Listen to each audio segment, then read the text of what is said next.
So as Roz mentioned, most of my career now has been with social mammals, like these chimpanzees here in the canopy of Uganda.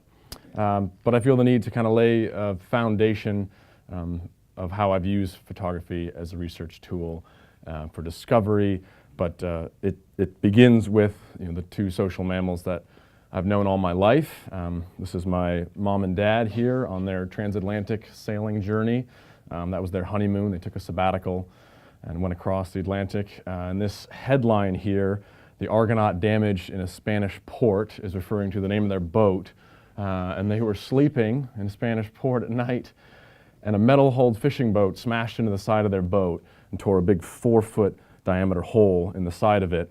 And lucky for them, and ultimately me, it was above the water line, so they did not sink. But moving into day one here, they continue the adventure with having a family at home in a small town in Vermont. And my mother was incredibly brave, I feel, to have chosen to have me as a home birth in a house that her husband, my father, built for her. And here is that house, just a small hemlock cabin that my dad built. And I have to zoom in on this. So this is my dad, and he's wearing shorts, sneakers, really short shorts, no helmet, chainsaw. So he's decided to cut down this giant white pine tree. And the margin for error here is super small. We have power lines right here. The house is right here, and he basically has like a 20-degree swath to drop this tree or destroy the house that he just built for his wife and kids. And my mom, bless her for taking this photo, must have been totally freaked out. And there he is, yeah, triumphant dad. It worked out, and I feel that this is a kind of a form of the optimism that I have in the work that I do, where I'm not really sure if things are going to work out all the time with camera traps, let's say, or other things, but usually my consequence is, wreck a camera, flood it, or a bear will destroy it rather than my house. But yeah, it was a wonderful childhood of discovery with my brother and I, and the family dog in the background there, and just a really rural place in Vermont. And my parents both being teachers, they felt it was really important to instill this sense of curiosity in our lives. We would go on these nature walks, and my mom would come back and she would, this is her handwriting here, and then she would have us draw the things, the species that we saw. And I'm happy I'm a photographer and not an artist, but I certainly have to give my 6-year-old self some credit, because that's clearly the life cycle of a monarch butterfly, right? Having this childhood, this place, this rural area to grow and to kind of just explore at my own leisure, and also it's a pretty benign place. There's not too many things to worry about in the woods of Vermont. But fast forwarding into my adult life after college, went out to Yosemite National Park in California and did a research project there for a PhD student. I was just a field technician, and we were photographing and banding spotted owls. And so this is weighing a spotted owl, and this was essentially a jump-off point for me. It was hugely influential in the sense that it was the first time that I immersed myself in the scientific process of being out in nature and being a naturalist, and also the first time that I picked up an SLR 35 millimeter film camera. And that for me was a important step in learning photography, because I had to keep a journal about every frame that I took, and it became, it was immediately a pretty fast obsession. And this was the first frame that I made when I was there, when I realized that you could create images that you couldn't see with the human eye. This is the first light on a male spotted owl up in the mountains outside of the valley there in Yosemite.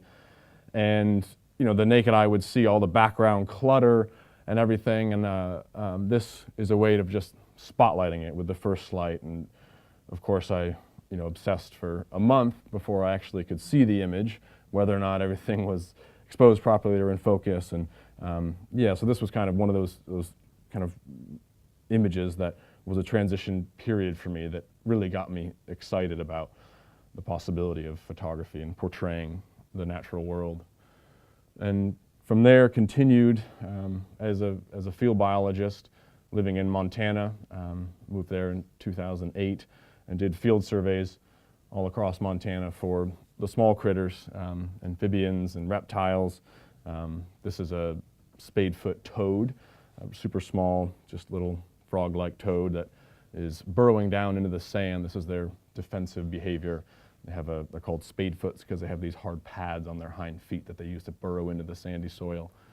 But just using photography as well as the research to explore and kind of just immerse myself in it and learn along the way. Like this is a juvenile red-tailed hawk. I had no idea that these physical attributes existed. This is the nictitating membrane here that's covering the eye. Lots of animals have it, sharks have it, raptors, and it's a protective kind of eyelid that they can close really quickly without closing their eye completely. And then simple things like, this is where raptors breathe, so they can choke down giant chunks of food and not actually suffocate themselves. So it was doing research in the field and then continuing to practice photography and to learn. And then in 2011, I spent the whole year in Uganda, Africa. And that was a research project using photography as the primary research tool with chimpanzees in Kibale National Park. And this was for a Harvard primatologist named Richard Wrangham. He's actually an Englishman. And yeah, I owe a lot to him as far as urging me and coming up with this project and allowing me the space and time to spend an entire year there to see what the potential was for using photography in these closed canopy forests. And one of the main things that I was doing, which isn't so glamorous, but it's photographing chimpanzees' tooth eruptions. So basically what that means is waiting for a chimpanzee to yawn. And here's a young female. She has just dispersed from another community, so she's coming in. And they were looking at, or Richard asked me to look at, how these tooth eruptions translate into large events in chimpanzees' lives. So when they're being weaned from milk to solid foods, it's almost the same line as humans as far as the age goes, but also when they lose their baby teeth and get their adult teeth. So this female here, she has her mature adult canines are just coming in here. They've already come in on the top there, and she is in the process of transitioning from being a infant basically to coming into adulthood, and she just immigrated, so it's important for her to have those canines for protection mostly. And this is adults. These are two middle-aged teenagers, I guess you would say. So these are 16-year-olds, and here, this one on the left, these are giant primary male canines, and that's a fully developed chimpanzee mouth. And so we co-authored several papers about this, and so it was great to be able to have contribution to science using photography. Another part of what I was looking at was the social grooming of chimps. So this is called a high arm grooming. So it's basically when two chimps approach each other, one puts their arm up, the other one reciprocates, and they go through a grooming process as mostly a bonding process. And through the images and through long-term data sets from Kibale, Richard was able to figure out that there's cultural differences. This adds to the data that already exists about cultural differences from chimpanzee community to another, in that in Kibale, in this particular community, mothers and their offspring engage more in this style of high arm grooming, which is it's a hand clasp, so it's a little bit more intimate. They're touching their hands palm to palm, and so this is a cultural thing that doesn't exist in necessarily other communities, even just adjacent, even just 5 to 10 miles away from this community. And it was Richard's idea actually to have me climb the trees and be in the canopy with the chimpanzees and photograph them at their level or above them. And this came from, I had previous experience with this, doing the spotted owl work, climbing into the spotted owl nests after the juveniles had fledged and doing nest cavity surveys. So Richard was the one who said, yeah, I'd like to know what's happening in the canopy, and I'd love for you to be able to take your camera up there and help me see that. And so it was a complete eye-opener for me to be, you know, at their level in the trees with these incredibly, I mean, they're absolutely fearless, as they should be in the trees, but they make it look really easy. You know, this is a mother with her tiny infant, you know, a year old, just clinging to her belly, and this is where they spend 3/4 of their life. So it makes sense that they're well adapted to it. But it's you get to share these quiet moments in the tree with a completely relaxed ape. And this was the first time that I realized, you know, just how close and intimate you can get with a completely wild animal. You know, these animals have been habituated, but it's taken 20 years, you know, and it's the natural habituation process in that they weren't provisioned with any food. They were just followed for year after year after year, positive interaction over positive interaction, and therefore they get to the point where they just basically ignore their human observers and look at us kind of passively. But it allows you to get these moments where, you know, you have animals that are completely at ease, resting, you know, in juveniles playing, and I had never thought that that was real outside of, you know, your dog or your cat or something that is actually a domestic animal. And it was something that really surprised me and moved me, that you could be that close to an incredibly social, intelligent animal, and that they allow you into their lives, and they allow you for these moments where you get to see them at essentially their most vulnerable, as well as some, you know, funny moments where you have mom do all the chewing, and then you reach in and steal some fruit from her, so it's, you know, easier on your young jaw, like this, you know, the small male's doing. But also other moments where you're there with a sleeping chimp, you know, and you get to know personalities, you get to know their faces. Day one in the forest with, you know, a group of 20 chimps, I had no idea who anybody was. You don't understand how you're ever going to learn these individual faces, and, you know, they all have names. This is Lonjo.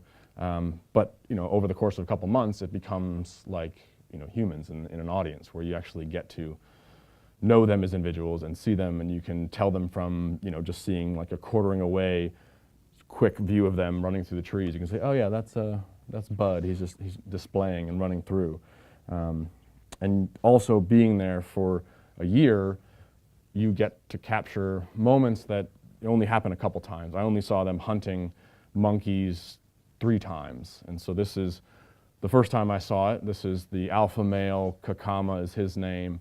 And this was, to me, it was absolute mayhem, you know, super loud, raucous time where the chimps are running all over the place and trying to chase these monkeys, which are flying through the trees above them. And eventually they were able to capture one, and they bring it down, and then they begin to feed on it. You know, chimpanzees are omnivores like us, and they choose to eat meat if they have the ability to do so. And after the males get the prime meat, which is the organs, they go for the intestines mostly is what the males are going for. Then they give it to the females. So these are a group of females who are kind of fighting over the scraps of the meat, chewing on the muscles. But just a really intense event in their life. All the juveniles are kind of wide-eyed looking around the periphery of all these chimps that are running back and forth in high aggressive activity. And, you know, you could tell that these young chimps had maybe seen this once before or never before in their life. But it was, yeah, to have that access for a whole year really changed something in my mind about what is possible with wild animals and what you can do when you have the time and access and you know, the place where these animals let you in. And I began to experiment with some more camera techniques, you know, having not had any schooling on photography. I've learned things a bit slower perhaps than some others that have gone through a proper education, but, you know, practicing with movement, panning, to try to make the image feel different. This is a chimp that's displaying through the males through these loud displays through the forest to show of kind of their status. And this is, again, you can see how unafraid they are of running past and just kind of ignoring me. And it was also a place and a time where I started to, look into what's actually a deeper story within the chimpanzees, not just showing the pretty images of them in their natural habitat and doing natural behaviors, but also the human influence. And these are snare injuries that chimps have suffered as a result of poacher snares, that they're not actually targeting chimpanzees. They don't eat any primates. There's a taboo against it in Uganda. But they do put snares out for other animals. And so these were kind of some of the harder images that I kind of couldn't avoid taking when you're there. This male on the right lost both his feet in the same year, and is amazingly still able to survive. It blows my mind to think of a human or something where we would have to be cared for to get over an injury like that. But chimpanzees, their immune systems are incredibly robust. Physically, they're incredibly robust. Not to say that it's not an awful tragedy that these animals experience this, but it's incredible that they're able to be resilient in that, and showing images and creating images that, again, are not necessarily easy to look at, but hopefully tell a broader story. These are two males sitting on the edge of the forest. The primary forest is at their back. They're looking out over a tea plantation, which used to be primary forest. And so transitioning into kind of a next phase, I guess, in photography and discovering the uses of photography was coming back home in 2012 after being in Uganda for the whole year of 2011 and working more on capturing behavior. So this is a greater sage grouse in Montana, and I got super addicted to these birds and photographing them because their dance is wildly interesting.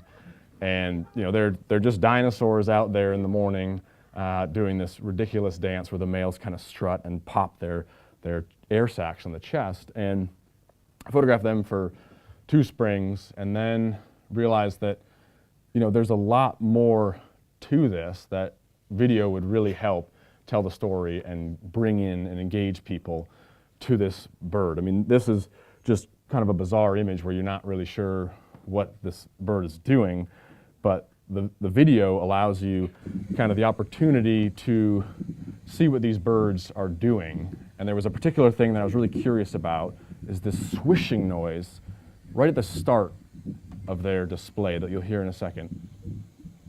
And I was trying to figure out how they made this swishing noise.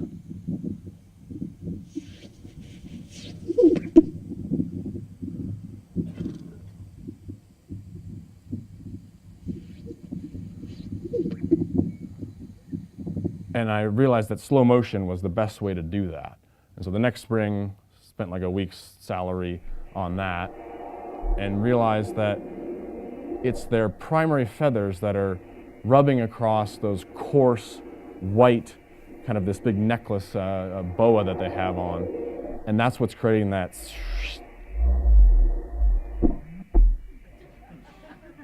And I realized that video has this ability to tell the story in a much better way. It adds to the photos. In some ways, I feel like with a certain animal, it helps to have both. So I continued on that path and working with both stills and video. And then in 2014, had the pleasure of working on this project for National Geographic magazine originally as Nick Nichols' assistant. And I was brought on solely as Nick's assistant, and through being there for several months, Nick and Kathy Moran, who's the editor, allowed me the opportunity to photograph wolves for that story and to be given a chance to kind of push myself further and to see what was possible, what I could do, and things that I hadn't done before as far as storytelling, and again trying to capture the behavior and the ability of these social animals in their natural environment. But this was completely different than the chimpanzees in Uganda that were habituated. These are wild wolves in Yellowstone with centuries of negative interactions with humans, and therefore you'd get fleeting glimpses of them and rarely see them at close, intimate quarters like I would with the chimpanzees. So it forced me to, again, think about photography and how it can be used in a much different way than I had, kind of been spoiled in some sense with the chimpanzees, and was given the space to try to create images that I didn't know were necessarily something that I could do or possible, in the sense of photographing out of a moving plane while you're trying to circle over a helicopter, with a biologist darting a wolf and getting essentially just one little chance at that. And this was I'd never done anything like this before, never really photographed out of a plane, so it was something that I felt really fortunate to have that place with the Yellowstone Project to be able to do that, and to learn about these wolves. Wolves are wildly fascinating social mammals. They're very similar to us in many ways, and also there's a bit of conflict there as well, because in many ways they're so much like us. But diving into kind of the natural history with these wolves, these collars are put out as a way for these biologists to monitor the wolves and to study them, and it's an incredibly important tool. And while this image looks kind of violent in that sense, it's actually allowing for better science and better education around wolves. And to monitor them and to observe their behavior, they use these planes, these spotter planes, which I was in taking that picture, but they don't look at the plane at all. It's completely benign to them. They are in some ways habituated to the plane. So this is one pack that I ended up spending the majority of the time with when I was there. It's called the Molly's pack, and they live in the interior of Yellowstone. And that same wolf that was collared, this is that wolf a year later. It was the alpha male of that pack, and the collars also allow you to kind of unravel these individual stories of a wolf's life that you wouldn't necessarily be able to have access to. And so this male was kicked and killed by an elk, and that's another fascinating fact, that 15% of natural mortality in Yellowstone is caused by ungulates, by elk, during hunting practices. So this is not an easy animal to take down. Elk weigh 7 to 10 times as much as a wolf does. So it's a huge challenge for them. And this being the alpha male, this is a really important member of that pack. And without those collars, they wouldn't be able to unravel this story. And moving through that story again, this is that elk that had kicked and killed that male. And I tried to accompany the biologist to get in there to recover the collar and try to figure out what happened to this male, but these bears didn't make that possible. This is a high density area for bears. So it's a place where I ended up using camera traps a lot. This is a camera trap image. I'm certainly not just sitting there in the water next to this bear. But using these camera traps was a tool that allowed me to get more intimate, closer images of bears and wolves that I just couldn't get with the camera in hand. It wouldn't be practical or safe, or you wouldn't get any behavior. They'd just be running away from you as soon as they saw you. But it was a experience for me that was hugely educational and allowed me the chance to discover what you could do with photography when given long periods of time and access, and transitioning from the chimpanzees, which were much easier to photograph, into an animal that was much harder and having to think about it in different ways. I never used the camera traps with chimpanzees because it wasn't necessary, but it was a tool that I felt was just a huge benefit to have with photographing the wolves in Yellowstone. And so I'd like to leave you with a video that's called The Bear Bathtub. And it was a discovery of this place in the mountains in Yellowstone by the biologists, and set up cameras, video cameras, to show these bears behaving in a way that people hadn't really seen before. So it'll be kind of a journey for you as well, in that it starts off with the first camera that we saw, the first footage of the bears behaving as they are in the bathtub, and it'll go on from there.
Thanks